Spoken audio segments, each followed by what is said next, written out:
Mapagpalang araw po Kuya Chris at sa lahat ng inyong tagapakinig. Itago niyo na lang po ako sa pangalang Emily.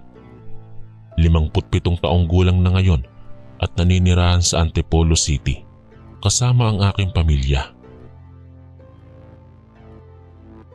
Hindi ko malilimutan ang aking karanasan nung ako'y 18 taong gulang pa lamang at pumunta kami ng Dumaguete upang magbakasyon sa probinsya ng aking mga magulang. Noong panahong iyon, estudyante pa lamang ako sa high school. At dahil bakasyon namin, naisipan ng aking ama na samahan ko sila ng pamilya ko sa probinsya sa Dumaguete upang makita ang aming lolo at lola doon. Sa simula, ayaw kong sumama dahil malayo ang biyahe papuntang Visayas na part na rin ng Mindanao mula sa Maynila. Ngunit pumayag na rin ako dahil gusto kong makilala ang aking mga lolo't lola. Isang umaga, naghanda na kami ng aming mga gamit at nagsimula ng magbiyahe papuntang Dumaguete. Matagal din ang biyahe namin. Sa loob ng mahigit isang araw kaming nagbiyahe papunta doon. Habang nagbabiyahe kami, napansin kong masaya ang aking mga nakababatang kapatid na sina Bea at Ana. Dahil ilang beses na silang nakapunta doon, sinabi pa nila sa akin na napakaganda raw doon. Pero ako, tahimik lang dahil hindi ako gaanong interesado. Pagdating namin doon, sinalubong kami ng aming mga lolo at lola. Una, hindi ko sila nakilala pero nang magmano ang mga kapatid ko sa kanila, doon ko na nalaman na sila pala ang aking mga lolo at lola. Kahit medyo nahihiya ako, nagmano na rin ako sa kanila. Masaya naman silang nakita na ako ang panganay na apo na hindi pa nila nakikita noon. Matapos mangyari yon, bigla kong naalala na naiwan ko pala ang aking pitaka sa loob ng sasakyan. Kaya nagpaalam ako sandali upang kunin yon. Ngunit paglabas ko ng bahay, may biglang humarang sa akin. Isang matabang lalaki na nakangisi ng napakasama. Para bang may gagawing hindi maganda. Natakot ako ng husto, pero buti na lang at may humawi sa kanya palayo sa akin. Isang lalaking may balbas na mukhang mabait naman. Pagkatapos noong insidente, pumasok na ako sa loob ng bahay nang nanginginig pa rin. Sinabi ko sa aking ina ang nangyari pero hindi niya masyadong pinansin. Ayon sa kanya, normal lang daw iyon dahil bihira raw makakita ng mga tagalungsod ang mga tao roon. Kaya hinihikayat niya akong huwag mag-alala. Ngunit hindi ko pa rin maalis sa isip ko ang pangyayaring yon. May kakaiba at hindi magandang pakiramdam ako tungkol sa lugar na iyon. Parang may naghihintay na masamang pangyayari. Ngunit pinilit kong kalimutan na ang lahat dahil excited ang pamilya ko sa bakasyon doon. Kinabukasan, inanyayahan kami ng aking lola na pumunta sa kabilang baryo dahil mayroon daw piyesta doon. Bagamat hindi nawawala ang kaba ko, pumayag pa rin akong sumama at sinamahan kami ng aking lolo. Habang naglalakad kami patungo doon, ramdam ko pa rin ang mga nakatingin sa amin. Parang masama ang tingin nila na para bang galit sila sa amin o gusto kaming saktan. Nang makarating kami sa baryo, nagulat ako dahil ang dami ng mga tao roon. Parang walang habas sila sa pagdiriwang ng piyesta. Puno ng ingay at gulo ang paligid. Nahirapan pa ang aming sasakyan na makapasok dahil sa dami ng mga taong nakaharang sa daan. Pagkatapos naming makarating sa bahay ng kapitan, kami ay inanyayahang kumain. Napansin ko na puno ng kalamansi ang mga pagkain. Tinanong ko ang aking lola kung bakit at sinabi niya sa akin na pampalasa raw yun. Kahit hindi naaangkop, pinilit ko pa rin kainin dahil ayaw kong magtampo ang aking lola. Matapos kong kumain, naisipan kong lumabas ng bahay sandali upang magpahangin. Doon ko nakita ang isang batang babae na nakatingin at ngumingiti sa akin. Inakala kong inaanyayahan niya akong lumapit kaya sinundan ko siya. Ngunit bigla siyang tumakbo palayo hanggang sa hindi ko na siya nakita. Nang lingunin ko ang bahay, bigla kong napansin na nawawala ito. Hindi ko na makita kung saan ito naroroon. Doon ko na-realize na malayo na pala ako sa pamilya ko. Kinabahan ako dahil baka mawala ako o maligaw. Kaya nagdesisyon akong maglakad pabalik upang hanapin sila. Habang naglalakad, ramdam ko pa rin ang matatalim na tingin ng mga tao sa paligid. May ilan ding sumusunod sa akin kaya lalong lumakas ang kaba ko. Sa daan, may nakita akong nakakatakot na mga bagay tulad ng isang lalaking nakagapos na parang baboy. May mga bahay din na puno ng pula at tila may tumutulong dugo sa sahig nito. Dahil doon, hindi ko na alam ang gagawin. Natakot na ako ng husto. Bigla kong naalala ang lalaking mataba na unang bumulaga sa akin nung nakaraang araw. At nang lumingon ako, nakita ko siyang papalapit sa akin. Nagulat ako nang bigla siyang dumapa at maging isang malaking baboy. Doon na ako napasigaw sa takot. Yumuko na lang ako, natakot at umiiyak. Maya-maya, may humawak bigla sa akin, kaya akala ko siya na yon. Pero pagtingala ko at pagmulat ng aking mga mata, nakita kong ang aking lolo at ama na pala iyon. Niyakap ko sila ng mahigpit sa tuwa at pasasalamat. Sinabihan nila akong mga aswang daw ang mga tao sa baryo na yon. Agad naman kaming umuwi matapos mangyari yon. Pag-uwi namin sa bahay ng aking lola, kitang-kita ko ang pag-aalala ng aking pamilya. Pati na rin ang aking lola at lolo ay nag-aalala sa nangyari sa akin. Pero hindi ko masyadong naisalaysay sa kanila ang detalye dahil natatakot pa rin ako. Narinig ko na kinakausap ng aking lolo ang kapitan ng baryo. Sinabi niya na mananagot daw ang taong nagtangka sa akin. Ngunit mas lalong sumama ang loob ko dahil hindi nila naintindihan kung ano talaga ang naranasan ko doon. Pagkalipas ng ilang araw, nagdesisyon kaming bumalik na sa Maynila. Sa buong biyahe pa uwi, tahimik lang ako. Hindi ko maalis sa isip ang lahat ng pangyayari. Ang mga nakakatakot na nilalang, ang mga bahay na puno ng dugo, ang mga tao na animoy mga halimaw. Kaya natatakot pa rin ako. Nang makauwi na kami, nagtanong ang aking ina kung ano ang nangyari.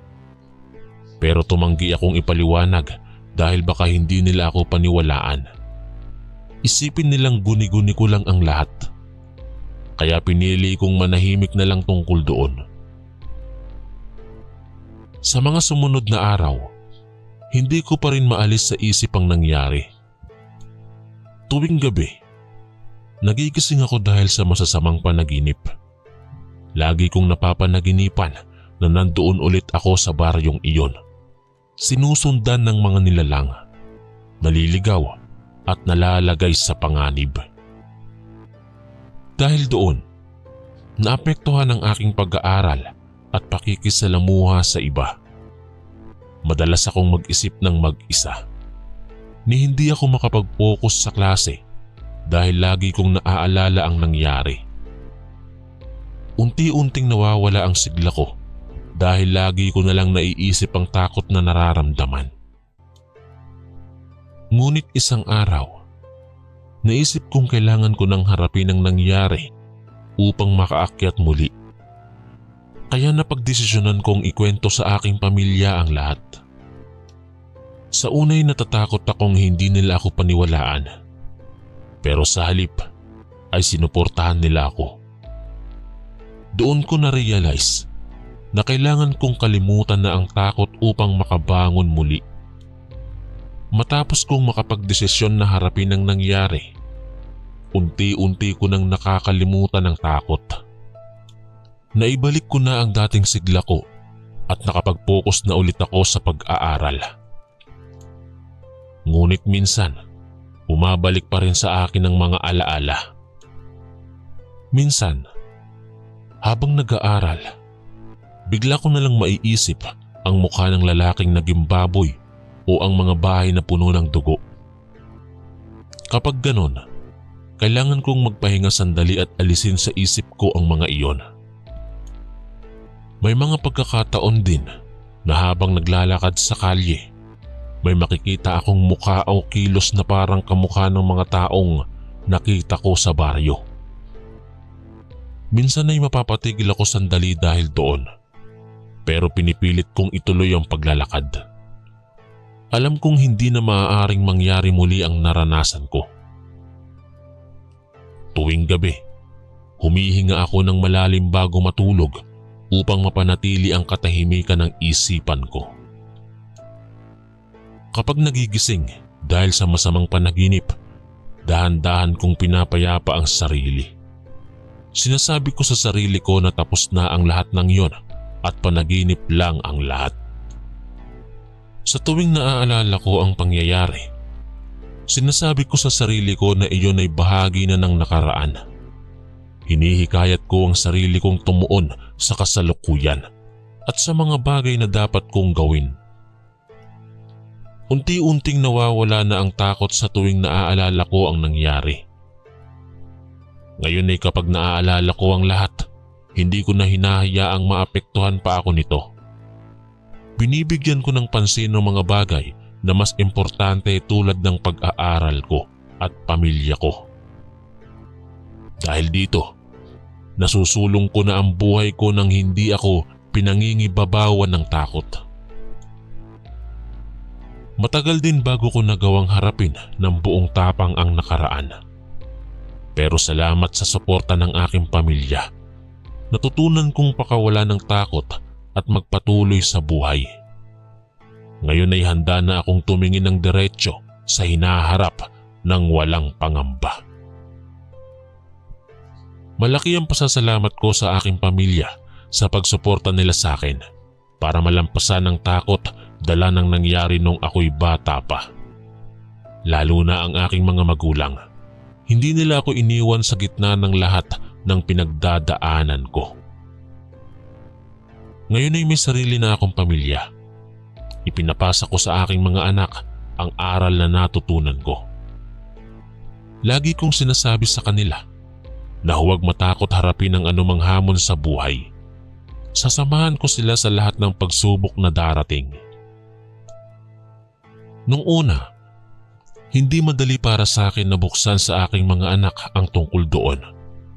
Ngunit isang gabi, naikwento ko sa kanila ang lahat. Sa abot ng kanilang pangunawa, masaya ako dahil kahit bata pa sila, naiintindihan nila ako. Pinapakinggan nila ako ng buong puso. Pagkatapos kong magkwento, niyayakap ako ng aking mga anak.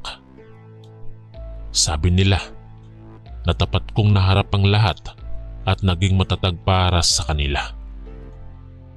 Doon ko naramdaman na kahit ano pang hamon ang darating sa amin, kakayanin namin ito ng magkakasama.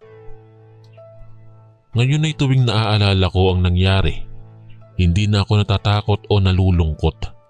Sa halip, nagiging inspirasyon ito sa akin na maging mabuting magulang at matulungan ang aking mga anak na matuturing lumaban sa takot.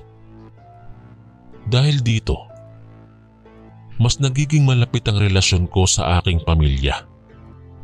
Alam kong mahal na mahal ako ng aking asawa at mga anak. Kahit ano pang pagsubok ang magaganap, alam kong magkakasama kaming lalaban.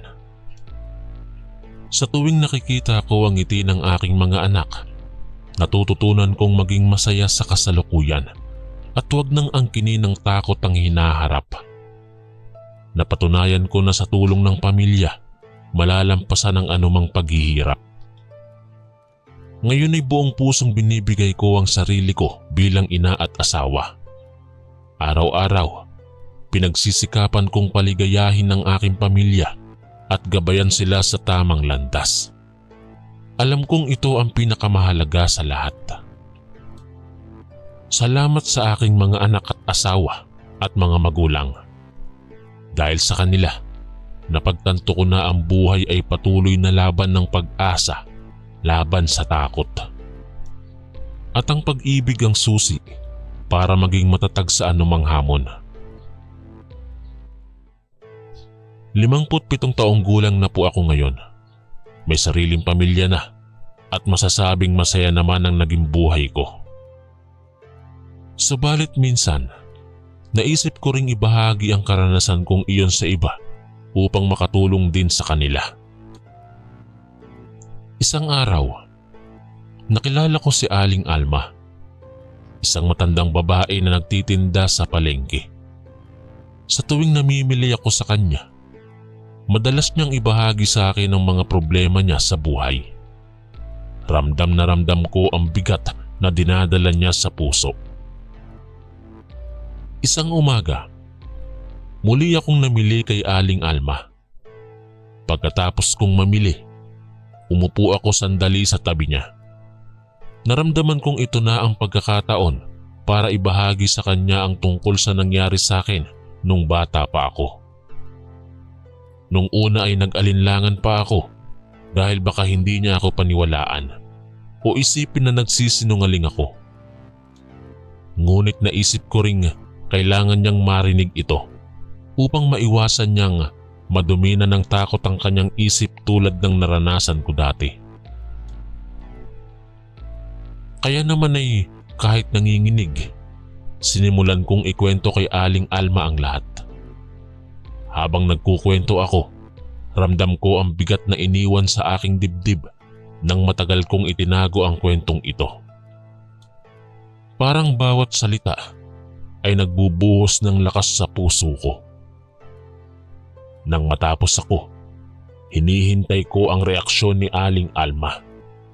Ngunit sa halip na husgahan ako, niyakap niya ako ng mahigpit.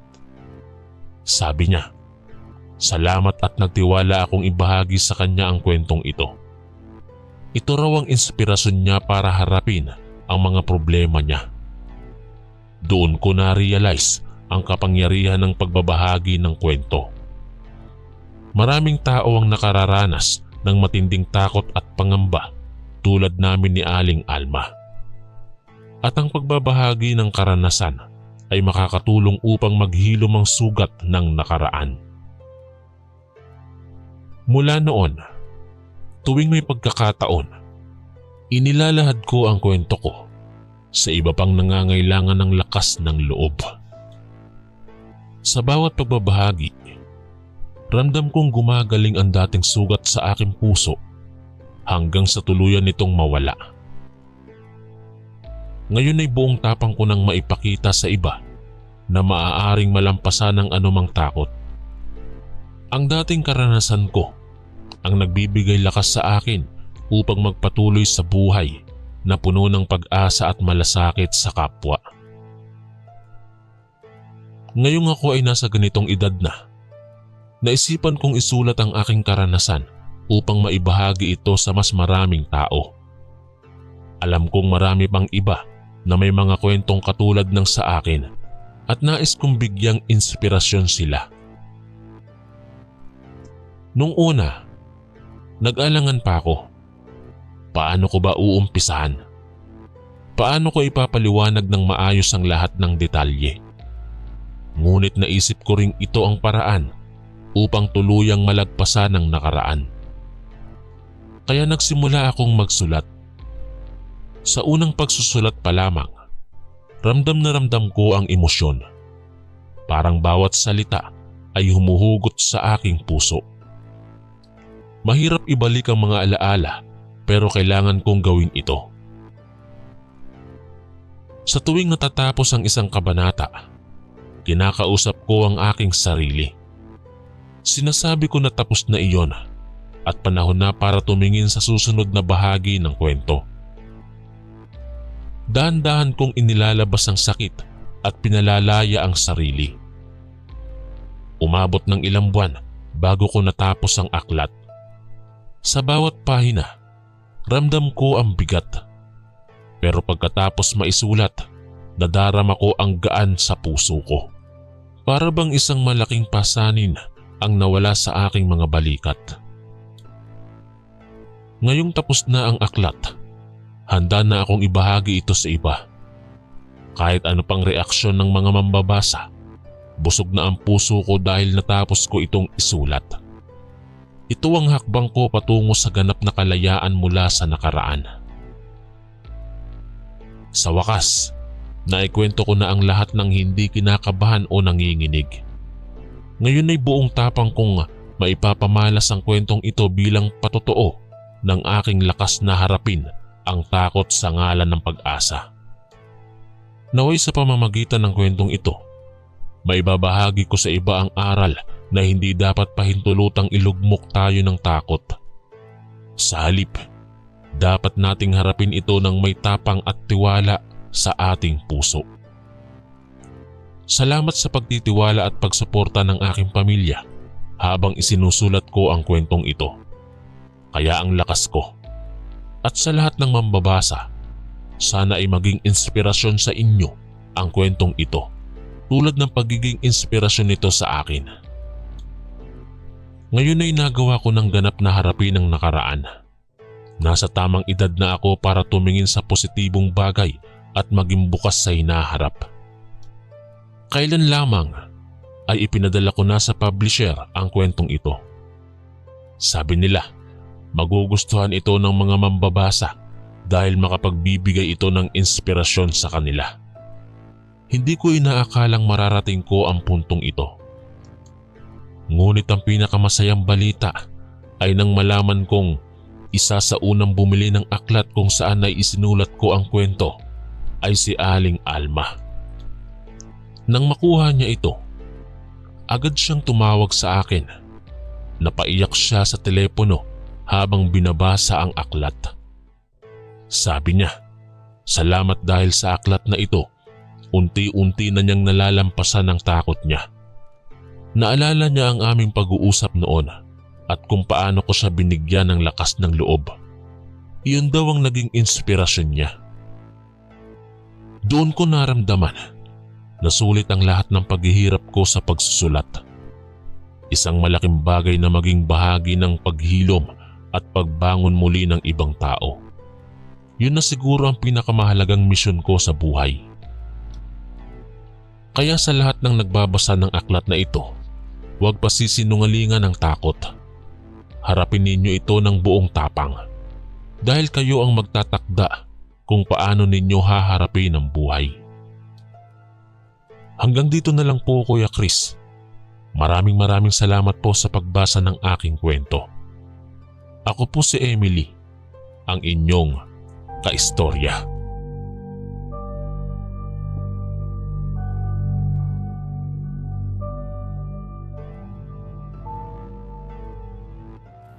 Mapagpalang araw po sa lahat at sa iyo po, Kuya Chris. Tawagin niyo na lang po ako sa pangalang Elmer. Isang ordinaryong binatilyo na nag-aaral sa Luis Gomez National High School. Kapos sa buhay at nakatira sa barong-barong sa Pasig. Taong 2024 na ngayon, ngunit hindi ko pa rin malimutan ang nangyari sa amin ng aking mga kaibigan nung nasa 4th year high school pa lang kami. Naalala ko pa noong unang araw ng pasukan. May pansit canton pa akong baon noon. Paborito kong ulam yon. Papasok na sana ako sa aming klase nang makita ko sa pasilyo ang isang estudyanteng hindi ko kilala. Medyo malaki siya para sa isang freshman. Bagong lipat siguro. Nagkatitigan muna kami saglit bago siya unang tumikhim at nagpakilala bilang si Roy Santos. Saglit kong sinulya pa ng suot niyang sapatos, bagong bili sa tindahan sa Recto. Inilahad niya sa akin ang kamay niya upang makipagkilala. Naamoy ko ang bugok niyang hininga, kaya kaagad kong binitawan ng kamay niya at pumunta sa rentang upuan. Bago pa man mag-umpisa ang unang klase, pumasok si Mike Reyes. Siya ang matalik kong kaibigan. Magkapit-bahay din kami kaya magkasama kaming pumapasok at umuuwi. Nakangiti siyang lumapit sa akin at kumaway. Dumiretso siya sa bakanteng upuan sa tabi ko. Binati rin niya si Roy na nasa likod lang naming dalawa. Tinanong agad ni Roy kung may baon bang pagkain si Mike. Sagot naman ni Mike ay wala nga siyang dalang pagkain. Tsaka ibinulgar ni Roy na gutom na siya at wala na siyang makain. Kaya nag-abot si Mike ng 3 biskwit na galing mismo sa kanyang baon. Tumawa naman si Roy at sinabing malakas siguro ang pangangatawan ni Mike dahil napakabait nito sa kapwa. Tumangulang si Mike at nagsimula ng magbasa ng comics. Maya-maya ay dumating na ang aming teacher sa Pilipino na si Miss Reyes. Manang-mana raw siya sa mga babae sa pelikulang pandaigdig na magaganda. May bahid rin ng misteryo ang mga mata niya. Tuwing nagtuturo kasi siya, ay tila ba lumilipad ang isipan niya sa malalim na iniisip. Kung ano-ano ang hayagang tinatanong ng mga lalaking estudyante sa kanya. Nagtataka sila kung bakit wala pa siyang nobyo sa edad niyang 48. Ang sagot ni Miss Reyes, ang pag-ibig daw ay isang malinaw na tubig na hindi dapat madumihan ng anumang dumi. Kaya hinihintay pa raw niya ang lalaking ibibigay ng tadhana sa kanya balang araw. Napayuko na lang ang lahat sa kanyang sagot. Tila ba anghel na bumaba mula sa langit si Miss Reyes para sa mga mata ng mga binata sa aming klase. Ngunit sa paningin ko, masasabi kong siya ang pinakamagandang babae na nakita ko sa buong buhay ko.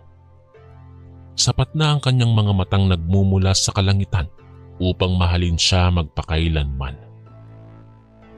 Nakaupo ako sa tabi ni Mike at Troy sa cafeteria nang biglang sumulpot si Miss Reyes. Nakaayos ang buhok niya sa malambot na bulante. Amoy bulaklak ang kanyang pabango at malambot ang kanyang mga labi na kung minsan ko lang napagmamasdan sa malayo. Ngunit sa araw na iyon, tila naglakad siya patungo sa aming lamesa. Nagmano kami nang dumating siya. Ngumiti siya. Ipinakita ang kanyang puting ngipin, tsaka nagtanong kung maaari ba siyang makiupo. Siyempre pa, pumayag naman kami kaagad. Ginawan pa namin ng espasyo ang pwesto ni Roy para siya'y makaupo sa tabi ko. Hindi ko akalain na magiging malapit si Miss Reyes sa akin. Dahil sa liit ng lamesa, nadikit ang kanyang braso sa aking braso. Mainit ang aming pagkakadikit. Uminit ang aking mga pisngi.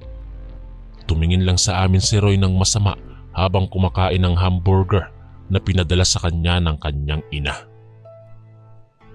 Tinanong kami ni Miss Reyes kung paano ang araw namin. Siyempre si Mike ang unang sumagot. Sabi niya, masaya daw siya sa mga klase, pero nalulungkot sa mga balita tungkol sa mga ganap sa paaralan. Tinanong niya si Miss Reyes kung alam ba nito ang tungkol doon sa estudyanteng napatay sa likod ng gusali. Nagulat si Miss Reyes. Sabi niya, hindi niya alam at curious din siyang malaman ng detalye. Kaya kinuwento namin sa kanya ang lahat. Paano nasagasaan ng truck ang batang estudyante? Paano nabaril sa ulo ang isa? At kamakailan ay ang pinakabagong balita tungkol doon sa estudyanteng natagpo ang patay malapit sa basurahan. Wala nang laman ang kanyang tiyan, parang kinain ng manananggal. Napayuko si Miss Reyes. Makikita ang kalungkutan sa kanyang mga mata. Sabi niya, nalulungkot siya para doon sa mga estudyante at sa kanilang mga magulang. Kailan pa raw naging ganoon kapanganib ang loob ng paaralan? Pagkatapos ay humikbi si Miss Reyes. Pinalo niya ang lamesa gamit ang kanyang magandang kamay. Sabi niya, sana'y mahuli na ang salarin para matahimik na ang lahat.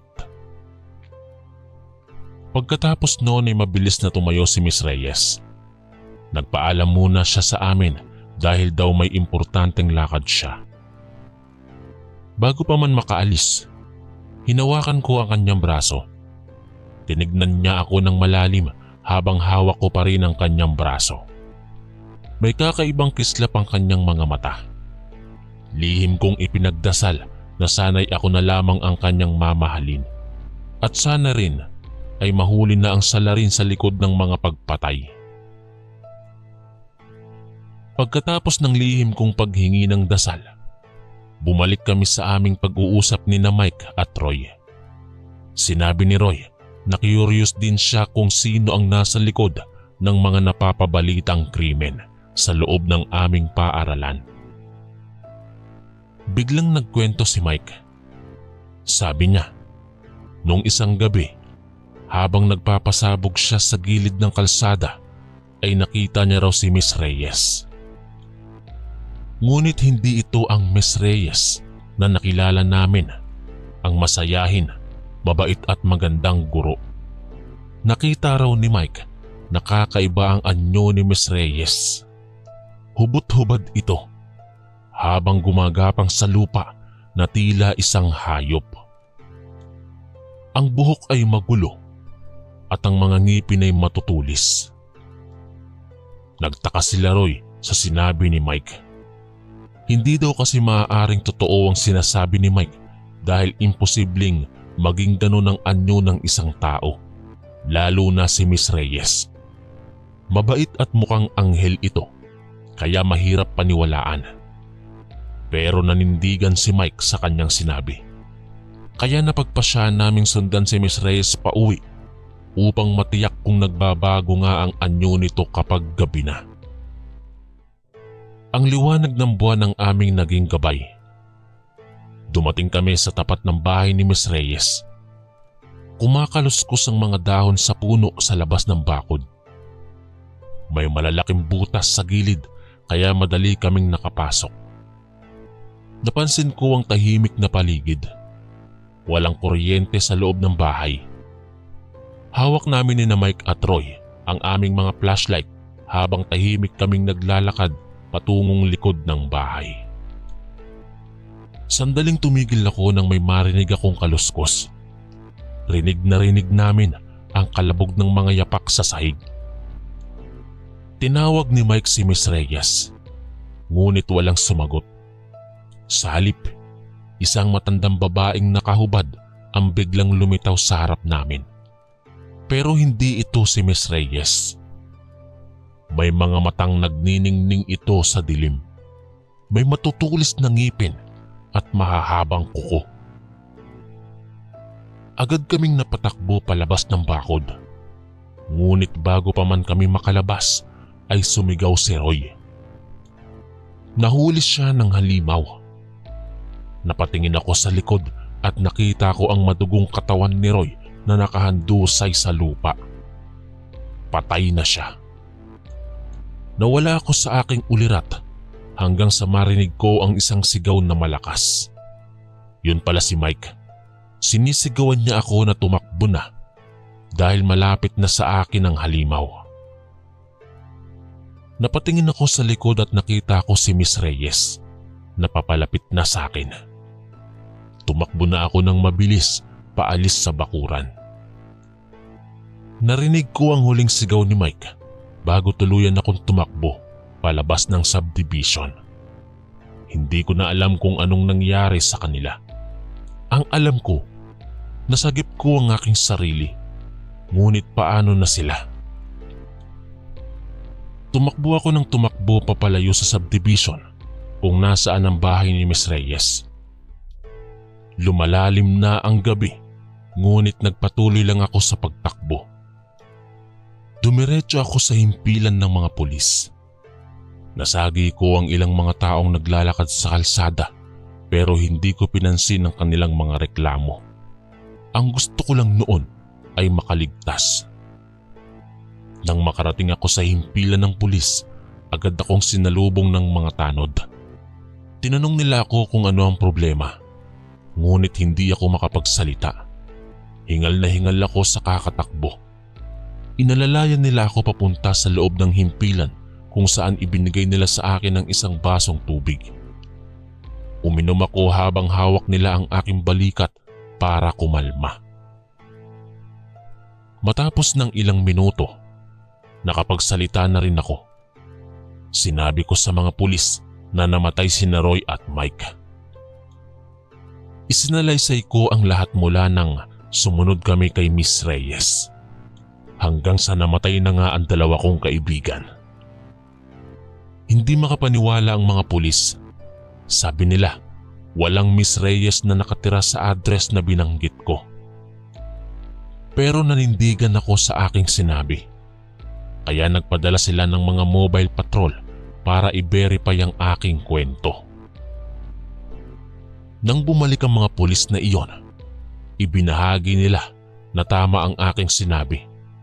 Natagpuan nila ang mga labi ni Roy at Mike sa loob ng bakuran ng bahay. Wala nang buhay ang dalawa at nakita nilang iniwan ng mga katawan sa basurahan.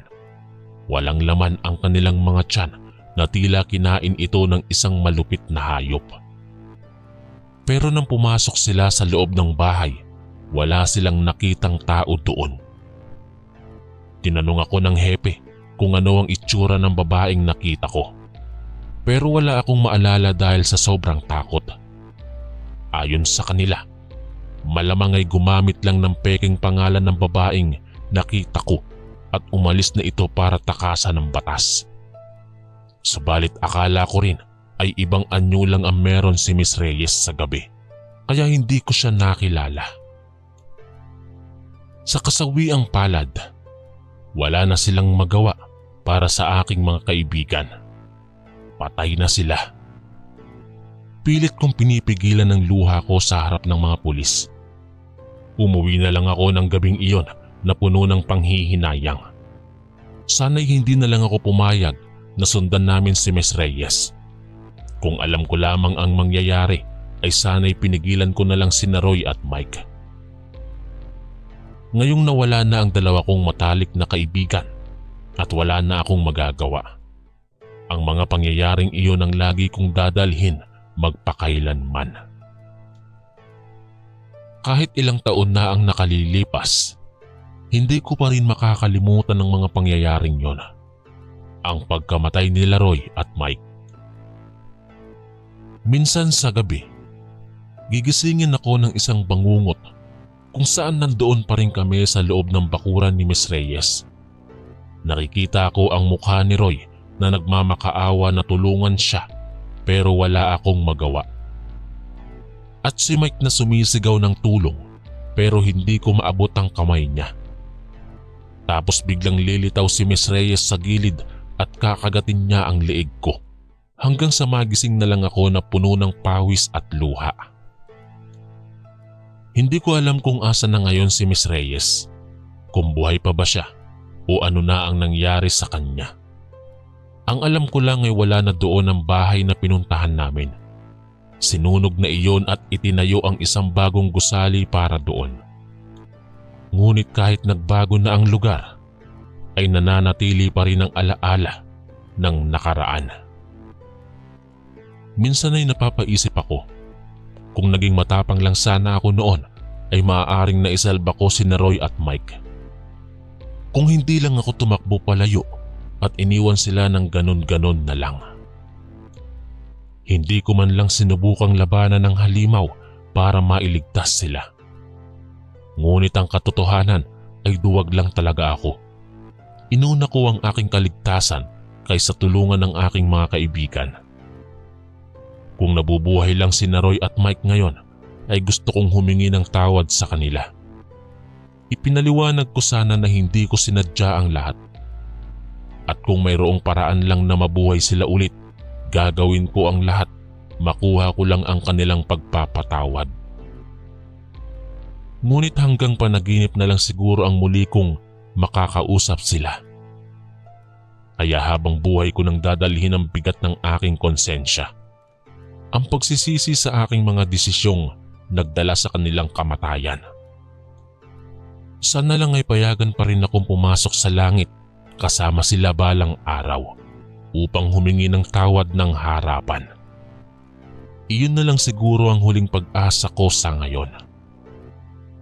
Hanggang dito na lang po. Maraming salamat.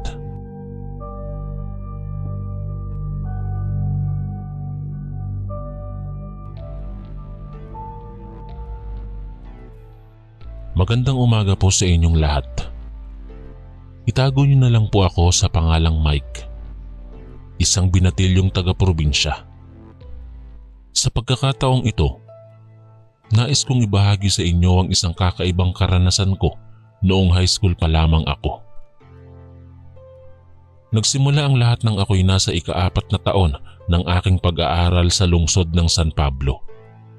Sa paaralang aking pinapasukan, ang Universidad ng Laguna sa bayan ng Los Baños.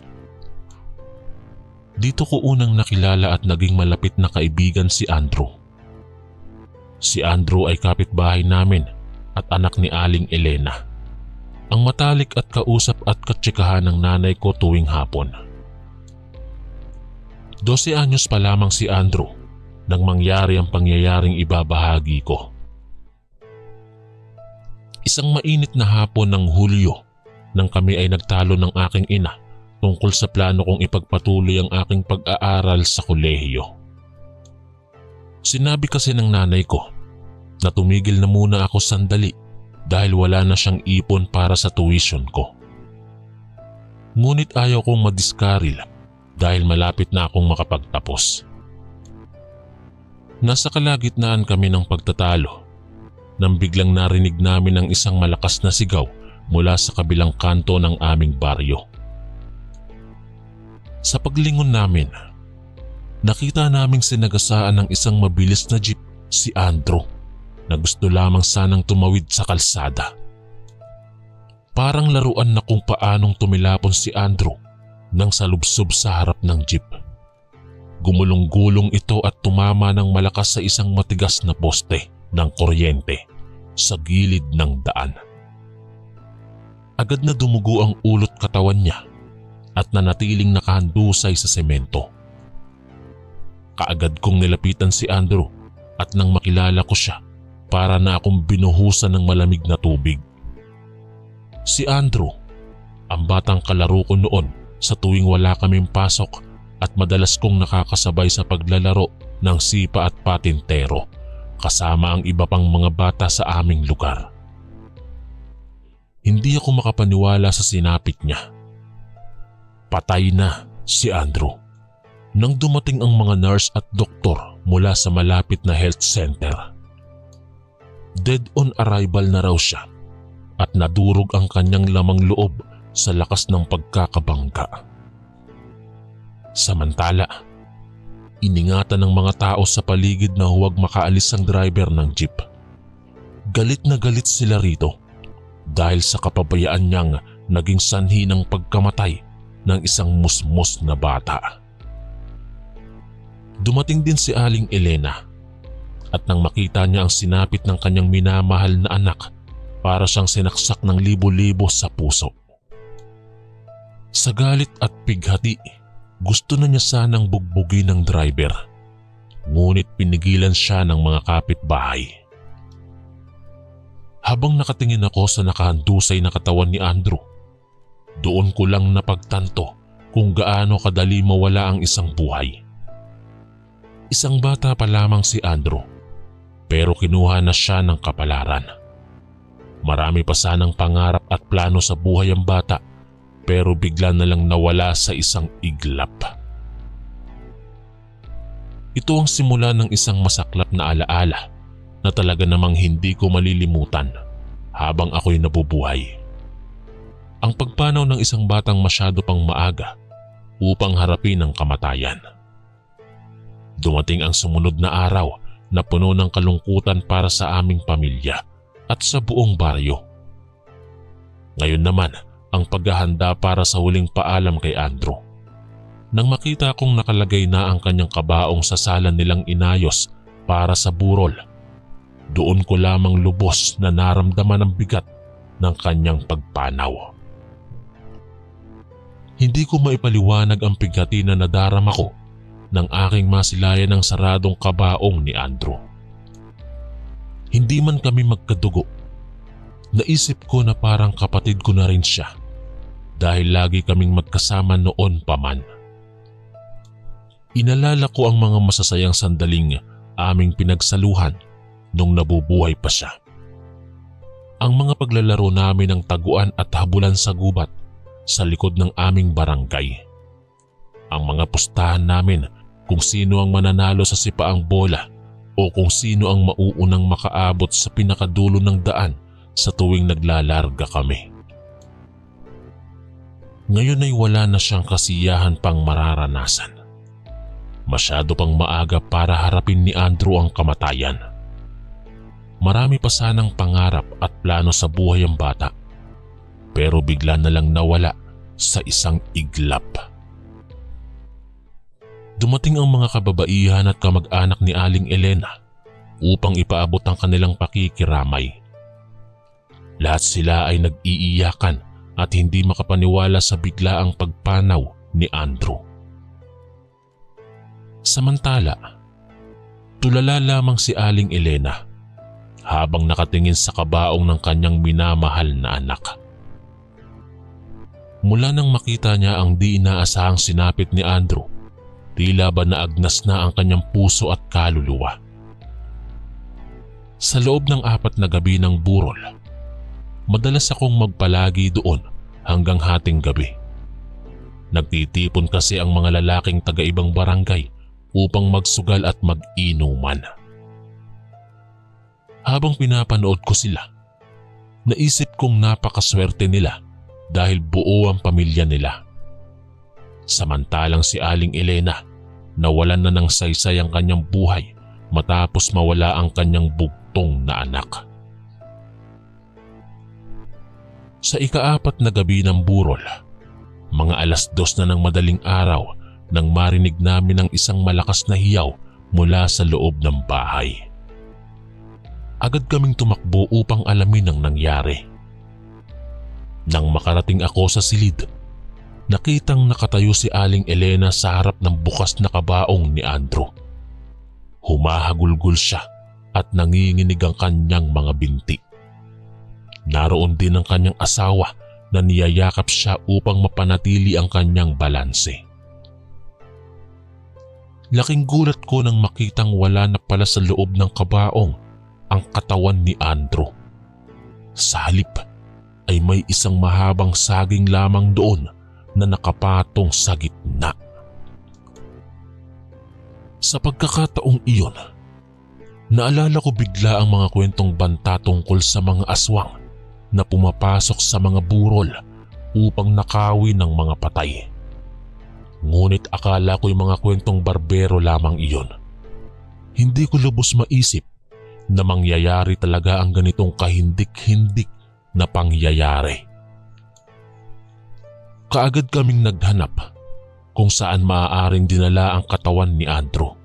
Kasama ko ang mga tanod at si Kapitan Joey. Sinuyod namin ang bawat sulok ng aming lugar, mula sa mga bakuran hanggang sa mga gubat sa labas ng baryo. Galit na galit ang lahat dahil hindi namin matanggap na gagawin ng sino mang nilalang ang ganitong karumal-dumal na krimen laban sa isang musmus na bata. Masama man ang loob namin, patuloy pa rin kaming naghahanap dahil nais naming mabigyan ng hustisya at maayos na libing si Andrew. Ngunit sa paglipas ng mga oras, na walang ni anino ng katawan ni Andrew ang aming natagpuan, unti-unting nawalan na rin ng pag-asa ang lahat na mahahanap pa siya. Sa gabing iyon, tuluyan na kaming nawala ng pag-asa at pumayag na lamang ilibing kung ano man ang natitira sa katawan ng batang si Andrew. Sa puntong ito ng aming paghahanap, naging malinaw na sa akin na may mga nilalang nga talaga sa mundong ito na mas masahol pa sa mga hayop. Sila ang mga halimaw na walang habag na kumitil sa buhay ng isang inosenteng bata tulad ni Andrew. Nang araw ding iyon ay tuluyang naagnas ang puso at pag-asa ni Aling Elena. Hindi na siya bumangon mula sa pagkahiga nang malaman niyang tuluyan nang nawawala ang kanyang minamahal na anak. Ito marahil ang pinakamalungkot na kabanata sa aking buhay. Ang nawala sa amin ay hindi lamang isang batang may potensyal na maging dakila. Nawala rin ang sigla at kasiyahan na madalas naming maramdaman tuwing kasama namin si Andrew. Sa ngayon ay patuloy kaming nagdadalamhati sa biglaang paglisan niya. Ngunit umaasa kami isang araw ay muling magkikita kaming lahat sa isang masayang lugar. Sa sumunod na mga araw, mahigit 1 linggo na ang nakalilipas mula nang mawala ang katawan ni Andrew. Sa kabila ng aming masugid na paghahanap, wala pa ring ni anino nito ang aming matagpuan. Kahit na tila ba wala ng pag-asang mahanap pa si Andrew, patuloy pa rin ang investigasyon ng mga pulis. Araw-araw silang dumadalaw kay Aling Elena upang magbigay ng update sa kanilang paghahanap. Ngunit sa bawat araw na walang progreso ang kanilang ginagawa, lalo lamang sumisidhi ang pighati at pangungulila ni Aling Elena. Hanggang sa dumating ang punto na para na siyang nababaliw sa sobrang lungkot at pangungulila. Palagi na lamang siyang umiiyak mag-isa sa gabi habang hinahagkan ang larawan ni Andrew. Hindi na rin siya kumakain ng sapat kaya't talagang nanghihina at pumayat na siya ng husto. Kahit na gusto kong aliwin si Aling Elena, wala rin akong magawa dahil alam kong wala nang makakapagpawi sa kanyang kalungkutan. Maliban na lamang kung mababalik pa si Andrew sa kanyang piling. Naisip ko rin na sana'y nagawa ko ang lahat upang maiwasan ang nangyari. Kung sana'y hindi kami nag-aaway ng nanay ko ng oras na iyon at napigilan ko sana si Andrew sa pagtawid. O kung sana'y mas mabilis akong nakapagresponde nang makita kong nabangga siya ng jeep. Marahil kung naagapan ko siya, buhay pa sana si Andrew ngayon. Subalit huli na ang lahat. Wala nang magagawa kundi ang harapin ang katotohanang wala na si Andrew. At malamang ay hindi na rin mahanap pa ang kanyang katawan. Sa kabila ng lahat, pinilit kong manatiling matatag para kay Aling Elena. Tuwing hapon, dumadalaw ako sa kanya upang samahan siyang uminom ng tsaa at kahit papaano'y mapawi ang kanyang lungkot. Paminsan-minsan, tinutulungan ko rin siyang maglinis ng bahay dahil halos hindi na niya magawa ang mga gawaing bahay mula nang mawala si Andrew. Para sa kanya, wala nang saysayang lahat ng bagay. Isang hapon, habang umiinom kami ng tsaa, bigla niyang sinabi sa akin, "Mike, mahal na mahal ko si Andrew. Siya lang ang tangi kong anak at ang buong mundo ko. Ngayong wala na siya, para na rin akong patay kasama niya." Nang makita kong umiiyak na naman siya, niyakap ko siya ng mahigpit at sinabing, "Naiintindihan ko po ang nararamdaman niyo, Aling Elena. Pero kailangan niyo pong mabuhay dahil iyon ang siguradong nais ni Andrew. At darating ang panahon, magkikita rin kayong muli." Mukhang kumalma naman si Aling Elena sa aking mga salita. Ngunit alam kong malayo pa ang kanyang mararating bago tuluyang makamove on sa nawala sa kanya. Ang mahalaga, narito ako bilang isang kaibigan na handang samahan siya sa proseso ng kanyang paghilom. Sa mga sumunod na araw, nagpatuloy ang buhay namin ng payak. Bagamat wala na si Andrew, unti-unting bumabangon na rin kami mula sa bigat ng kanyang pagpanaw. Ngunit isang gabi, muling nagbago ang lahat.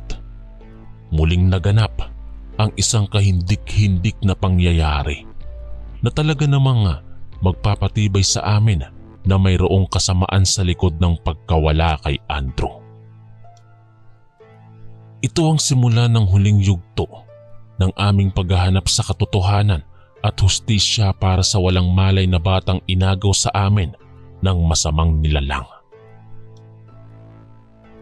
Isang gabing puno ng tensyon at takot ang dumating sa amin nang maganap ang isa na namang kakaibang insidente. Tulad ng nakasanayan, nagtitipon ng malalaking grupo ng mga lalaking naglalaro ng baraha at sugal sa burol ni Andrew. Habang abala ang karamihan sa labas, bigla naming narinig ang isang matinding hiyaw mula sa loob ng bahay nila Aling Elena. Muli na namang nagulat at nataranta ang lahat sa pangalawang pagkakataong ito. Agad kaming tumakbo pabalik sa silid kung saan nakalagak ang kabaong. At doon nga'y nakita namin si Aling Elena na nakatayo sa harap nito. Nanginginig at humihiyaw sa takot. Nang lapitan ko siya upang alamin ang dahilan, tsaka ko lamang napansin na muli na namang nawala ang ibang bahagi pa ng katawan ni Andrew na natitira na lamang. Sa halip na bahagi ng katawan ni Andrew, isang mahabang saging na naman ang nakapatong doon. Kung pagbubuksan man ng kabaong, malamang wala nang matitira sa katawan ng batang iyon. Sa puntong iyon, narealize ko na may kalaban kaming mas masahol pa sa mga kriminal. Sila ang mga nilalang ng kadiliman na walang pakundangan sa buhay ng kapwa. Kaagad kaming nagtipon-tipon kasama si Kapitan Joey at iba pang mga kalalakihang handang ipagtanggol ang aming baryo. Kinuha namin ang aming mga flashlight at armadong tigi-isa kaming nagpunta sa mga gubat sa labas ng aming lugar.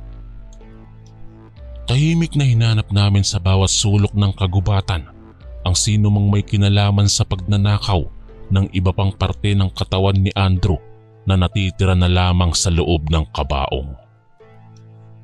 Galit na galit kami dahil hindi namin matanggap na may ganitong uri ng krimen na nangyayari sa aming tahimik na komunidad.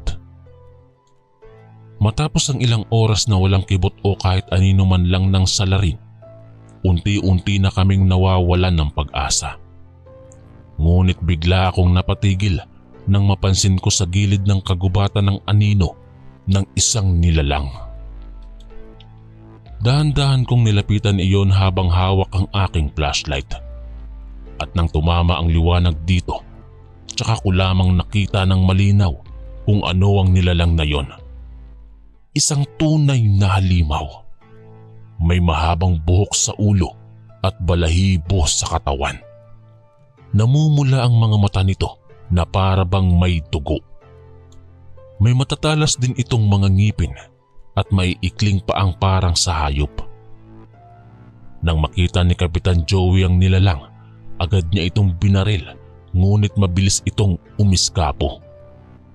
Ngunit sapat na ang sandaling yon upang makumpirma namin na ito nga ang salarin, ang isang tunay na halimaw na nagnanakaw ng katawan ni Andrew. Sa sandaling iyon, naalala ko ang mga kwentong banta tungkol sa mga aswang. Ngunit hindi ko inakala na totoo nga talaga sila at may kakayahang magnakaw ng katawan ng isang bangkay, lalong-lalo na ng isang musmos na bata. Nang makita namin ang tirang bahagi ng katawan ni Andrew sa gubat, talagang nangilabot kami. Parang hayop na kumain sa kanyang mga lamang loob na walang habag o awa man lang. Sa puntong iyon, naging malinaw na sa amin na hindi na namin maibabalik pa si Andrew. Ang tanging maitutulong na lamang namin ay ang ipaglaban siya at tiyakin na hindi na mauulit ang ganitong karumal-dumal na insidente. Kahit na nanginginig pa rin ang aming mga tuhod sa takot, desidido kaming bumalik sa aming mga tahanan ng gabing iyon. Alam naming kailangan pa rin naming harapin ang magulang ni Andrew kinabukasan at ipaliwanag ang lahat sa kanya. Ngunit isa ang aming paninindigan. Hinding-hindi na namin hahayaan pang makalaya ang halimaw na iyon. Aalisin namin ito sa aming baryo anuman ang mangyari. Ito ang panimulang hakbang patungo sa aming paghahanap ng hustisya para kay Andrew. Sa huling kabanata, malalaman ninyo kung paano namin natupad ang aming pangako sa walang malay na bata at sa kanyang mga magulang. Kinabukasan, nang makita namin ang halimaw, agad kaming nagpulong-pulong kasama ang mga opisyal ng barangay. Inulit namin kay Kapitan Joey na hinding-hindi na namin hahayaang gumawa pa ng krimen ang nilalang na yon. Kailangan na namin itong litisin sa lalong madaling panahon. Pero bago pa man namin isakatuparan ng plano, nais naming magpaliwanag muna kay Aling Elena. Kaya't pumunta kami sa kanyang bahay kinabukasan ng umaga. Sa pagpasok namin, nakitang nakaupo lang siya sa gilid. Nakatulala at halatang hindi pa rin makarecover sa pangalawang pagkakataong mawala ang anak niya. Maingat kong nilapitan si Aling Elena at muling ipinaliwanag sa kanya ang lahat ng nangyari ang tungkol sa halimaw. At ang aming paninindigan na ipaglalaban namin si Andrew anuman ang mangyari. Sa una, naguluhan siya sa mga sinasabi ko. Ngunit nang maintindihan niya ang lahat, parang bumalik ang buhay sa kanyang mga mata.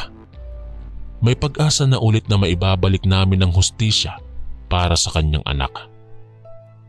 Mula noon, naging buo ang aming resolusyon na sugpuin ang halimaw sa lalong madaling panahon.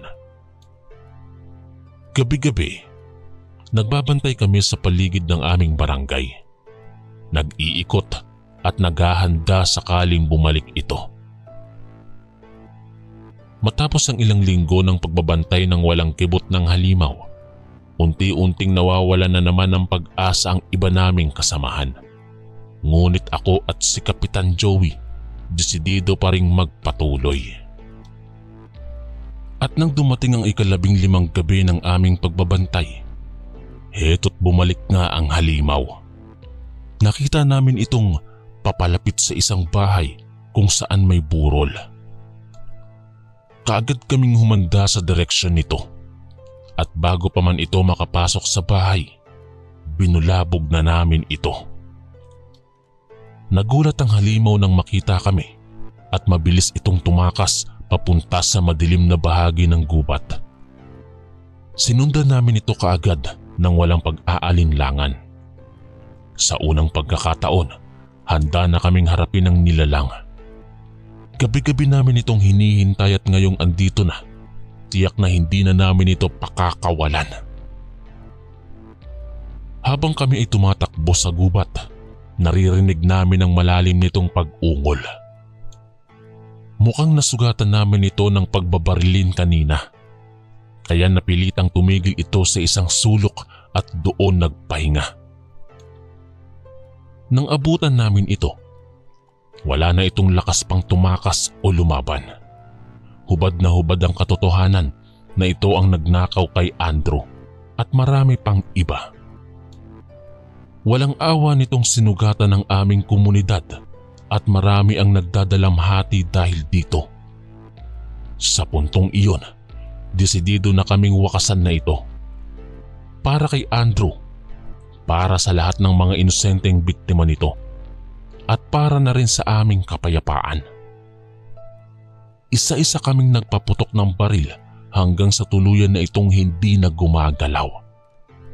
Matapos ang ilang sandali, tiyak na namin na wala na itong buhay.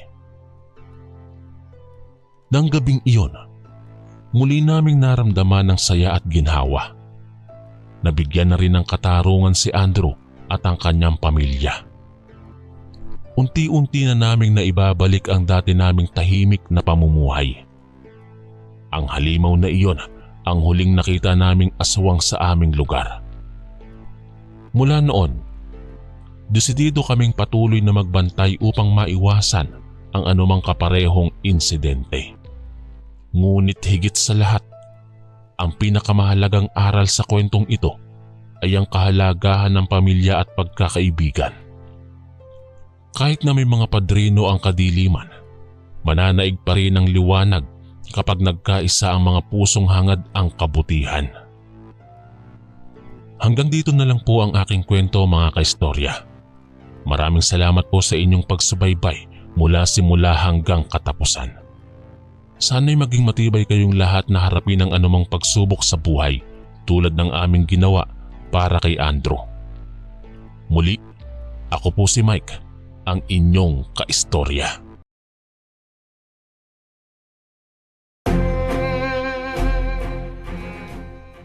Maraming salamat po mga kaistorya sa pakikinig. At kita-kits po ulit bukas para sa isa na namang nakakatakot na kwento. Ito po si Kuya Chris, ang inyong kaistorya. God bless po at ingat po lagi.